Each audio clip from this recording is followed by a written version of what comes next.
I wonder that myself, and I kind of want to follow up with Dr. Torres about that. Like, is the position of these long-termists that creating people at all is good? Right. Or that creating people is good, but they also have to be happy? In the stack rank of like value in the universe, like, where is happy person, rock, and unhappy person, right? Does it clearly happy person is on top? Right.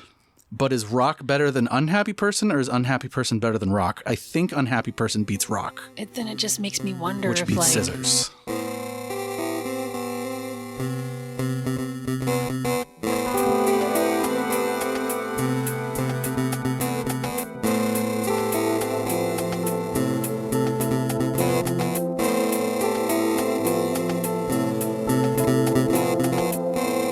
Welcome to Cult or Just Weird. What you are about to hear is part 2 of a 3-part interview on transhumanism, its offshoots, and its social impact, especially in Silicon Valley. If you'd like to listen to the previous episode, that will contain part 1 of this interview. Now, without further ado, here is the second part of my chat with Dr. Émile Torres. I just get really interested in I really should read The Survival of the Richest and possibly have him on the show. But the other part of that is of the mindset is, well, isn't it a good thing that the people surviving are all of these high productive, high talent, high, whatever the transhumanists, because part of the bundle here is we only want the super people to reproduce because that's how we're going to bring about this utopia. Not to get ahead in my questions about eugenics, but that's part of it, right?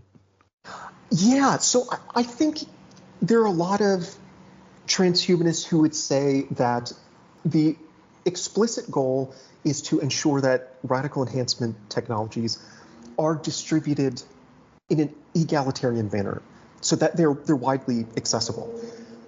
That sounds nice, but in practice, is that going to happen? No. Actually, I'm not a big fan of Harari's work, his book Homo Deus, Human the God. But there is a section, and it's titled Upgrading Inequality. And he makes a good argument. Wow, that's such a good time. Yeah, absolutely. And he makes a good argument that in the 20th century biomedical advances and technologies, the socioeconomic elite had a reason to want them to be widely distributed, right? Mm-hmm. Like if you want to keep the engines of the economy roaring, you need a healthy population, so vaccines should be made widely available and so on. But with these radical enhancement technologies, assuming that it's even possible to enhance human beings in some kind of radical way, I'm actually very skeptical about that. I think enhancement's going to be way, way, way harder than a lot of people assume. But just bracketing that for a moment, if it is possible, the socioeconomic elite are going to have a very strong reason to prevent it from being widely available, because it's going to, at least in theory, it will level the playing field. And power, if there's one thing that power wants, it's to hold on to power. Mm-hmm. And so by leveling the playing field, people in power lose their positions atop the hierarchy of power in our society.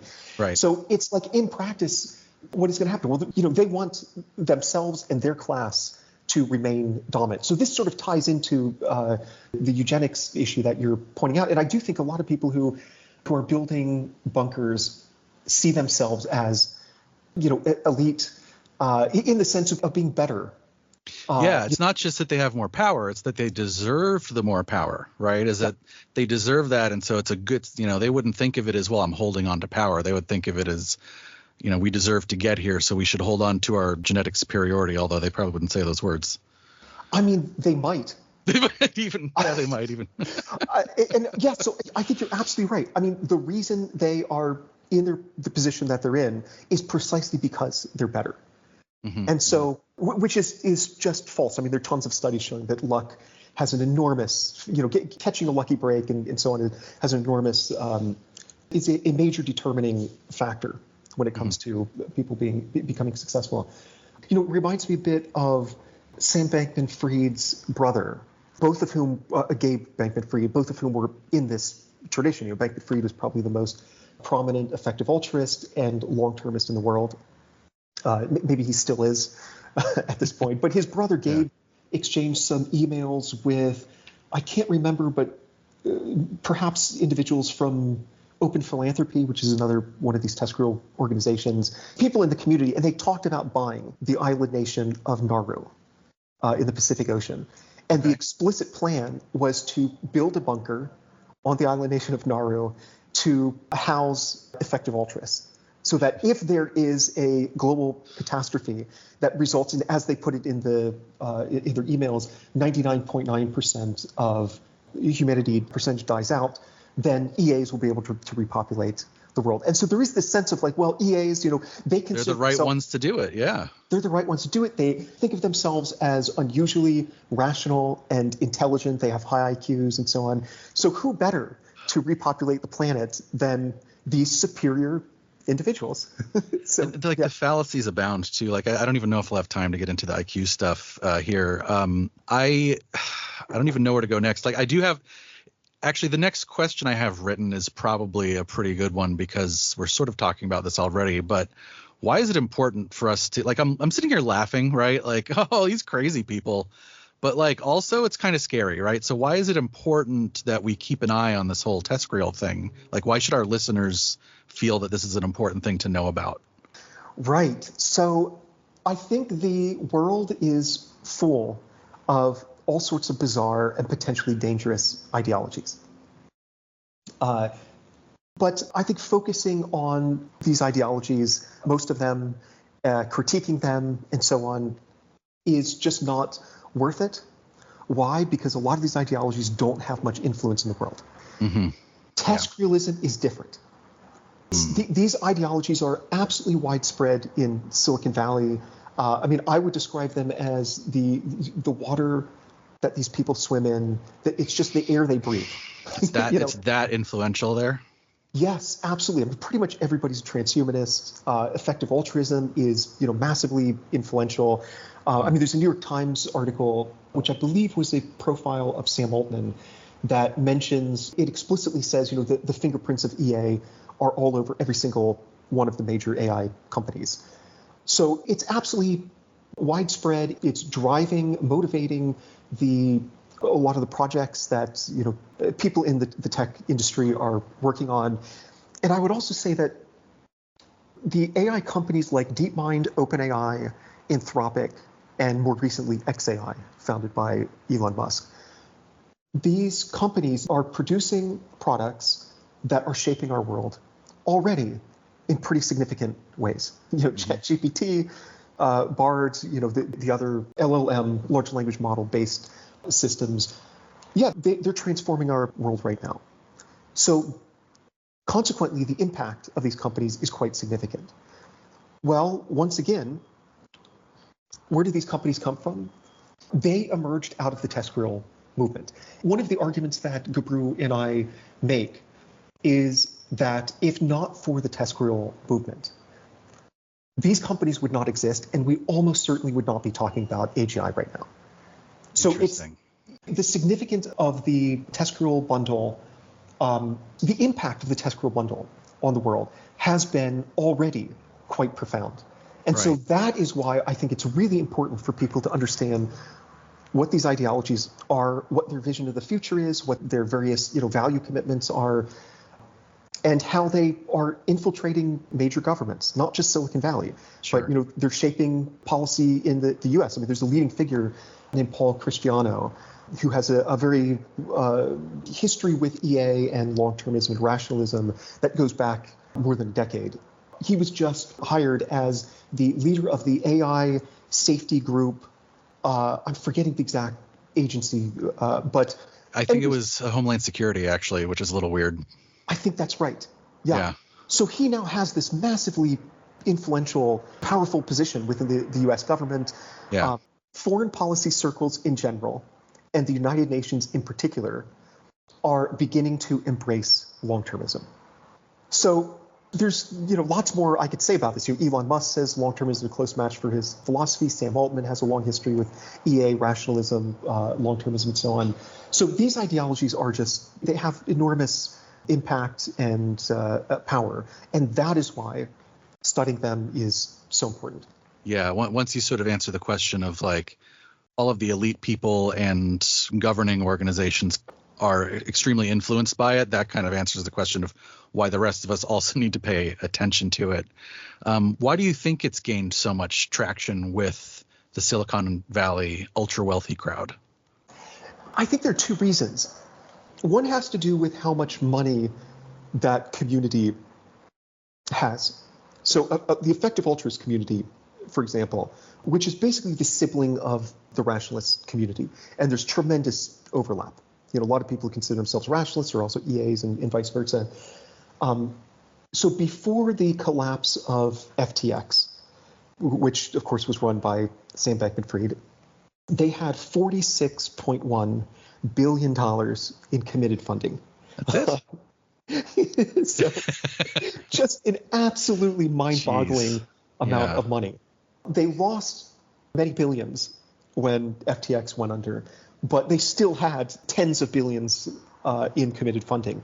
So some of that money comes from Dustin Moskovitz, the co-founder of Facebook, Jan Tallinn, co-founder of Skype. Vitalik Buterin is another crypto guy who funds a lot of these. That's the Ethereum inventor? Yeah. Okay. Yep. He just gave $660 million to the Future of Life Institute, which is another one of these TESCREAL organizations. And one of the reasons that the community has ended up getting so much money is because they have promoted this idea of earn to give. And this is the idea that the best way you can do the most good in the world, or benefit future generations, hundreds or millions or billions or trillions of years from now, is to go and pursue the maximally lucrative jobs. Go work on Wall Street or work for a petrochemical company if you have to, and then donate all of your disposable income back into the community. And so that's exactly what Bankman-Fried did. I mean, he was the great success story of earn to give. Right. That's like the backbone of EA is that notion. Yeah. So they backed off of it just a little bit in recent years. And also I think Bankman-Fried, it was a bit of a PR nightmare for earn to give. Yeah. It's like, I know it was like a big disaster, but in some ways I'm like, maybe it's good that happened. Yeah, I know. I mean, obviously, there were a lot of people who were, seriously hurt. Sure. That is unequivocally very, very bad. But in terms of the influence of EA and long-termism, it might have been good because it sort of exposed, I think, a certain kind of moral bankruptcy that lies at the heart of these communities. You have to have the financial bankruptcy or else nobody cares about the moral bankruptcy, right? I mean, that just goes back to the profit motive thing you were talking about earlier. Yeah. On the one hand, they have these homegrown billionaires. On the other hand, I think another main reason that these ideologies have become so pervasive in Silicon Valley and been able to infiltrate major world governments like the UK government, United Nations, and so on, is because they have a natural appeal to tech billionaires who then are willing to donate large amounts of money to the community. Because, one of the key ideas of long-termism is that the future could contain so many people spread throughout the universe, right, almost all of whom would be living in computer simulations, but, assuming that they'd be on average happy, then simply it's just a numbers game. Simply by virtue of how many there could be, we should prioritize ensuring that they have good lives and that they exist in the first place over contemporary problems that are non-existential in nature. So existential problems, existential risks are those that would prevent this vast and glorious future from being realized. And I'm quoting Toby Ord, the leading EA long-termist.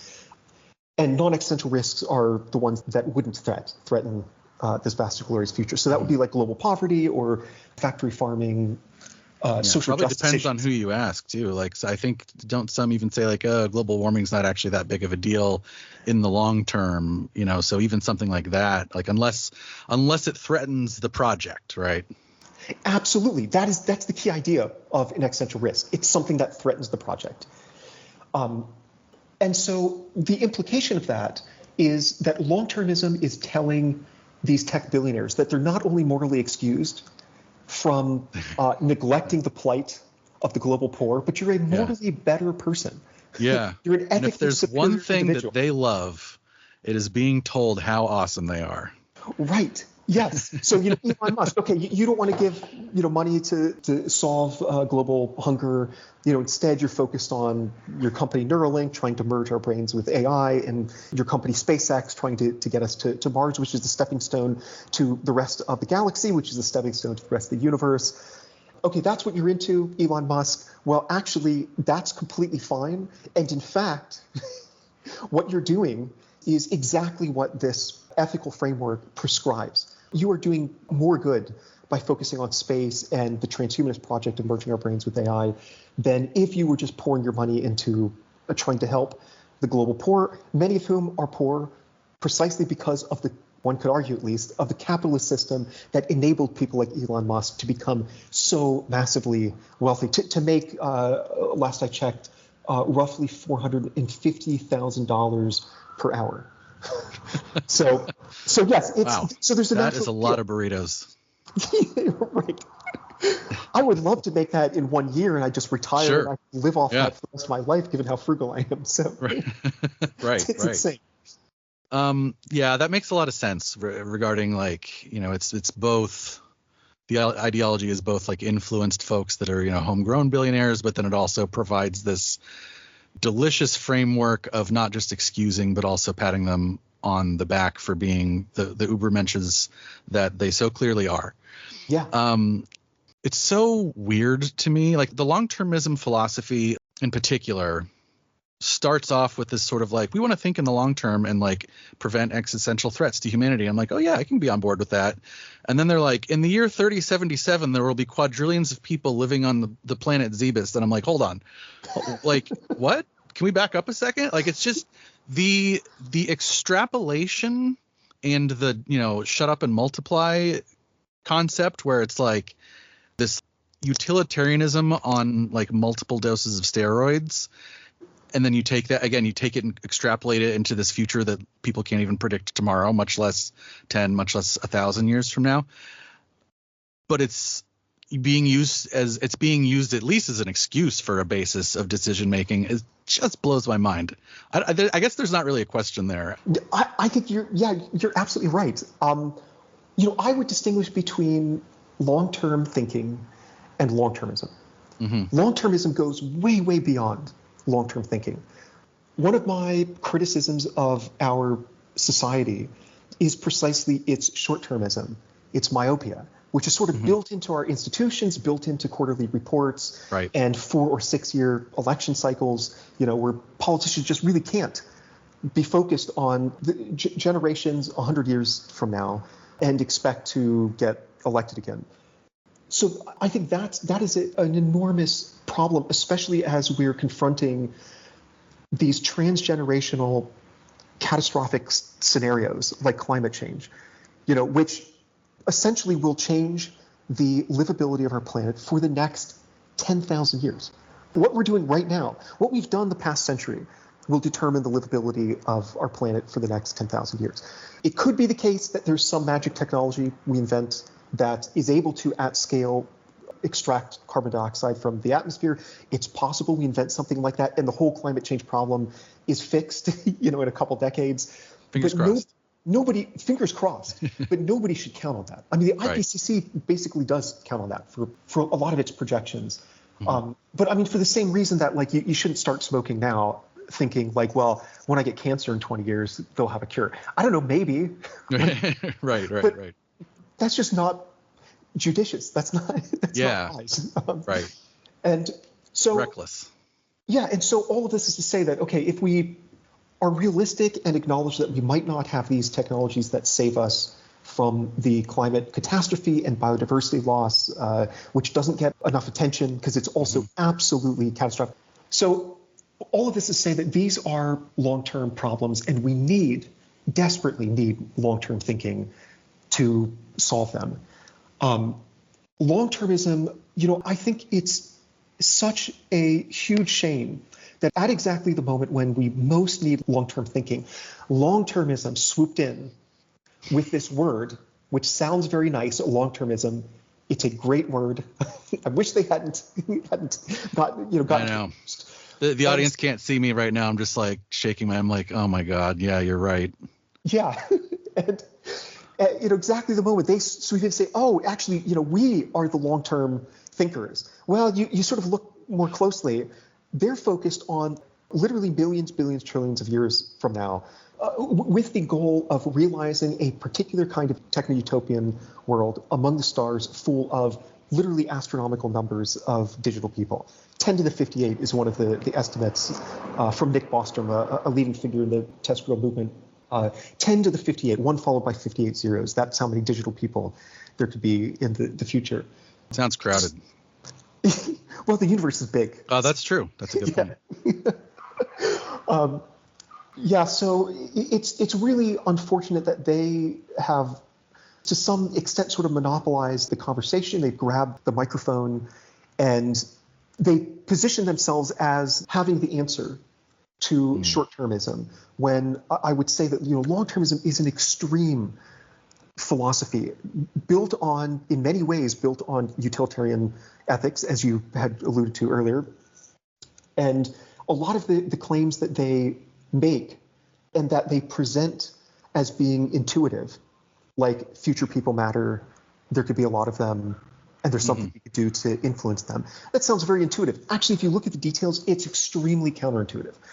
I mean, like they would say that, there are, when they say future people matter, and I had sort of gestured to this earlier, when they say future people matter, they're not just saying that it matters that their lives are good, but it matters that they exist in the first place. Right. Because on their view, there are two ways to benefit someone.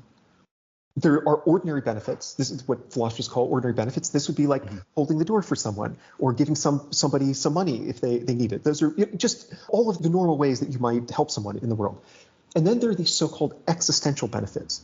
An existential benefit is where you bring someone into existence on the assumption that they'll have a good life. So if they do actually have a good life, then you have benefited them by creating them in the first place. And even more on the utilitarian view, they would say that there are two ways to make the world in general a better place. On the one hand is to increase the happiness of the people who currently exist. Okay, that makes sense. But if your goal is to maximize the total amount of happiness in the universe, there's a second possibility. You just create new happy people. So utilitarianism on this particular interpretation that is influential within long-termism says we should, in order to maximize value, create the largest population possible. And so these are some of the really counterintuitive, like, how can you make the world better? Well, I don't know. I could go and help the individual who's unhoused down the street. I could give them money, get them an apartment, put them in a position to get a job and so on. Alternatively, I could just have a kid. And maybe that's a better way to make the world, to improve the world than helping an actual living, breathing person who can bleed and who is currently suffering down the street. So very counterintuitive, even though they present it sneakily as a deeply intuitive position. Yeah, it doesn't seem to stand to logic, right? Like how is making a new person exist either beneficial or not beneficial? It's simply making another person exist, right? Like they didn't have any choice in the matter, and now they're here. But before that, it seems that there's no definitive answer. Like you cannot answer the question logically, like why would that be a benefit to have more people? Yeah, so ultimately a lot of moral philosophy does come down to just intuitions. And this just seems right to me. This doesn't seem right to me. Right. And when you start to think about ethics as a branch of economics, and you accept this fundamental, as a postulate, you accept that more value, which you could understand as happiness, whatever that is exactly, or pleasure or something, the more value there is in the universe, the better the universe as a whole becomes. So if you accept that's the case, then it makes perfectly good sense. So we need to create more people, because people are the containers or the vessels of value. Mm-hmm. So if somebody has a net positive amount of value, then that person, that vessel, increases the total amount of value in the universe, thereby making the universe itself as a whole better. So utilitarianism and capitalism emerged around the exact same time. And I don't think that's a coincidence. It's a very quantitative way of thinking about ethics or the economy. It's all about maximization, maximize value. Again, well, okay, we can make people happier, or we can just make new happy people. But yeah, so these are very strange ideas that really are the foundation for a lot of, like, in particular, the long-termist vision of the future. And yeah, I think they're really philosophically problem. The long-termists don't let on just how controversial these claims are. So, Kayla, we got to get to making those babies. We got to stop killing the babies that we make.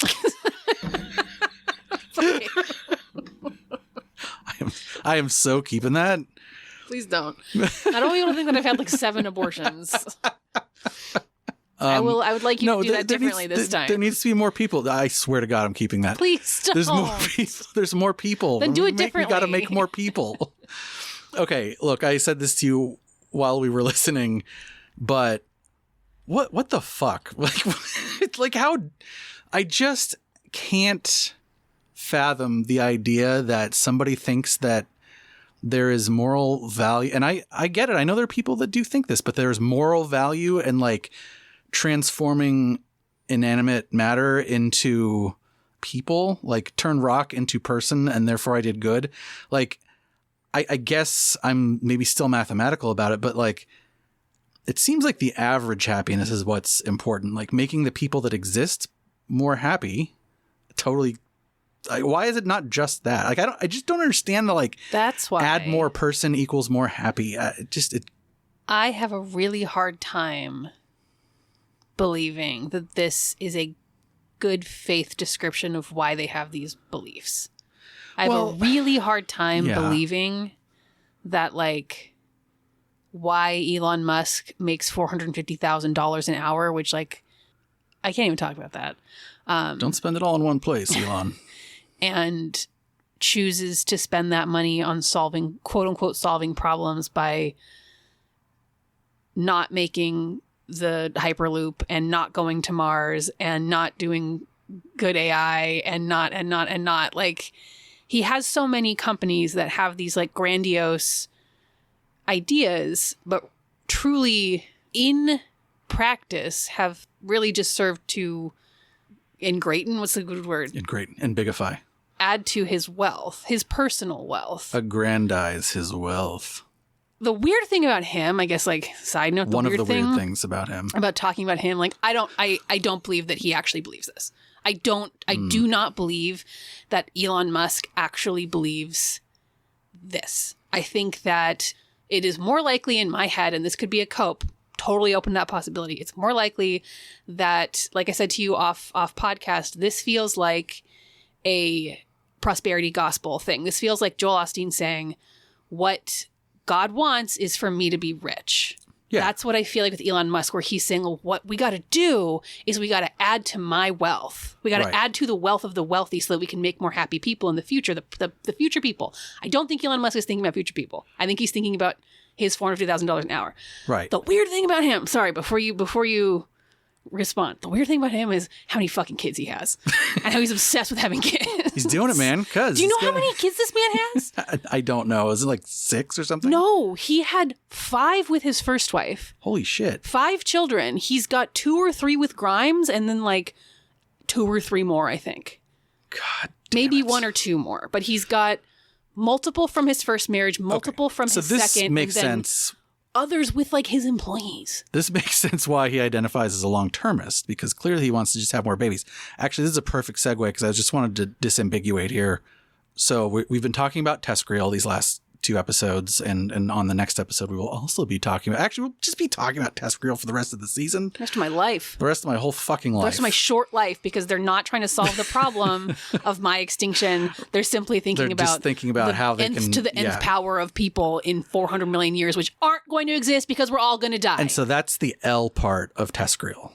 specifically what Big what L. you were just talking about. Take the big L. L. Actually, I think honestly, like of all of the letters in TESCREAL, L is the List. Like it is L is the L of TESCREAL. I think there's a lot to be said for transhumanism. I think there's a lot to be said. Sure. There's some to be said for extropianism. I think I have once identified as a singularitarian, and I think there's some cool stuff there.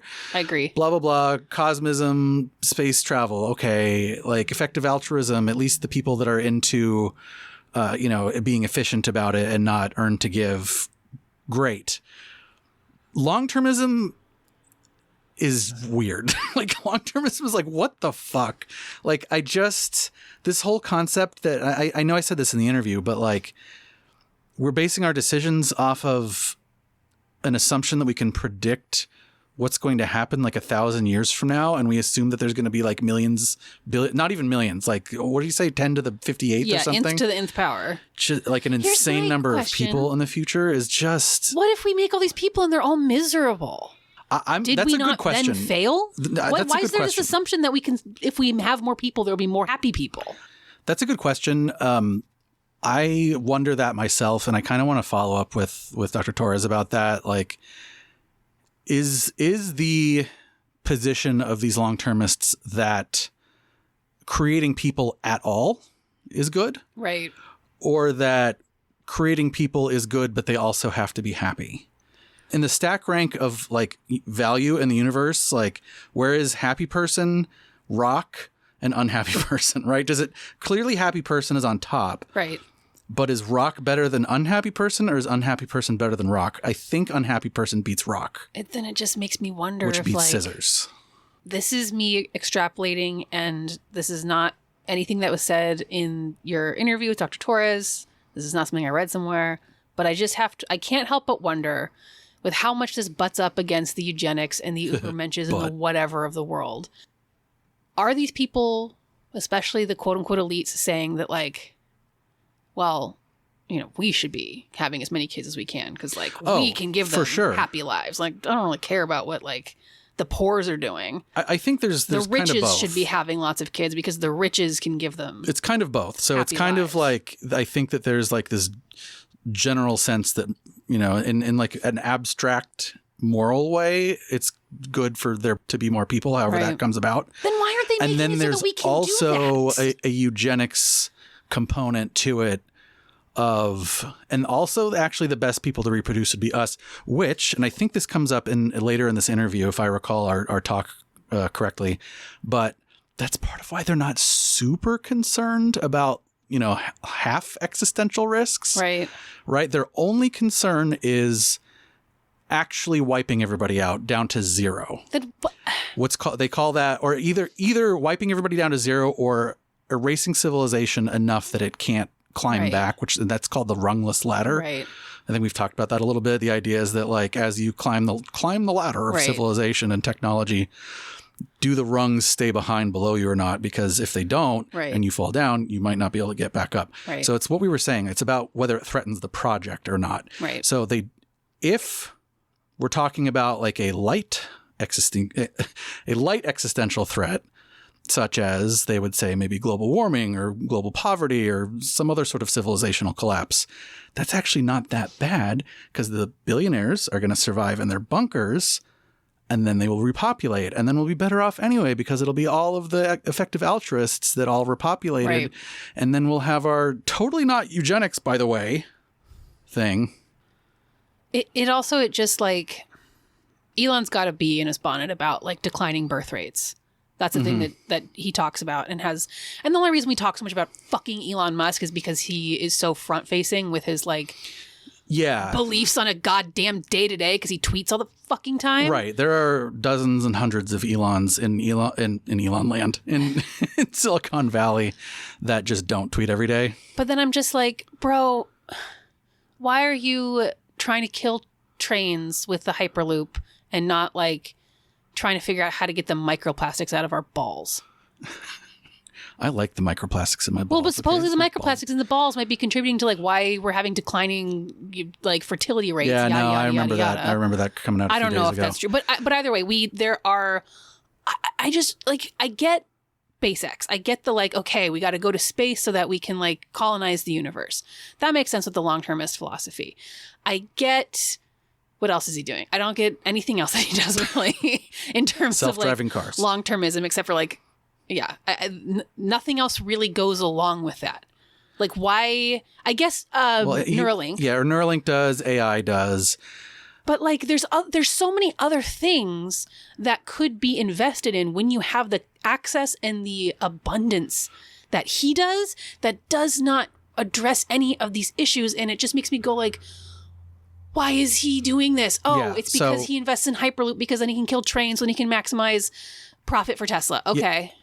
So I think that this putting a magnifying glass on the whole, like, well, why, what about declining birth rates? Like, why aren't they trying to fix that with like XYZ programs? I think that like actually really, if you look at that, it really highlights what they really care about here. Right. Because they say they care about this, like, you know, future with more humans that are doing more things and more galaxies or whatever, but only such that it doesn't conflict with them holding on to their power and wealth. Right. Right. Because if the easy answer to that, and there's been studies on this and I've read articles about it, but like a big contributing factor to the declining birth rate is income inequality. Right. People have kids when they feel like they have the resources to have kids, and they don't when they don't. That's an average statement. Right. It's not 100%. If you can't afford a kid, you can't have a kid. Right. People are less likely to get pregnant if they feel like they cannot afford the kid. Like, pretty simple stuff. Particularly in countries that have like great access to birth control, et cetera, et cetera. That's the thing that they don't do, right? The thing that they don't do is like, okay, let's work on this income inequality problem because that will demonstrably solve this like declining birth rate thing. But they won't do that. So I think that is like that's like a really good bellwether for like what's actually going on here. Right. In their heads anyway. I also wonder if there's a sense of like, well, we don't really need to solve those problems because like people usually figure it out. Like folks who are not extraordinarily wealthy make up most of people, right? Like the vast majority of humans on the planet are people that do not have access to much wealth at all. And yet we continue to have children. We continue to figure out ways to survive. Not everybody. Lots of people die early. Lots of people die due to poverty. Lots of people die due to malnutrition. And yet steadily our population globally has increased. And I wonder if these like long-termists of the world kind of feel like, I don't really need to figure that out because like the people like that gets figured out. People gonna fuck. Yeah. Look, I don't really have a great answer to that other than I do know that like there are definitely governments in the world for which this is a huge problem. And I'm like thinking of Japan specifically, like their population is aging, their birth rate is declining. I think they're having a similar problem in Korea. And that is like a huge socioeconomic problem for them. So, you know, are the Silicon Valley elites thinking about this or dismissing it? I don't know. But I do know that like there are people in some forms of power that do care about it a lot. Right. I think honestly, like I've talked so much about like clearly I'm anti-long-termist here. Like, I think that's like the easiest one for me to like punt out of my, you know, sort of like belief orbit. Maybe I'm like a medium-termist. I don't know. Cause like Emile makes a good point. Like we do think too short-term. Like there's a lot of stuff with our current systems that makes it hard for us to tackle long-term issues such as climate change.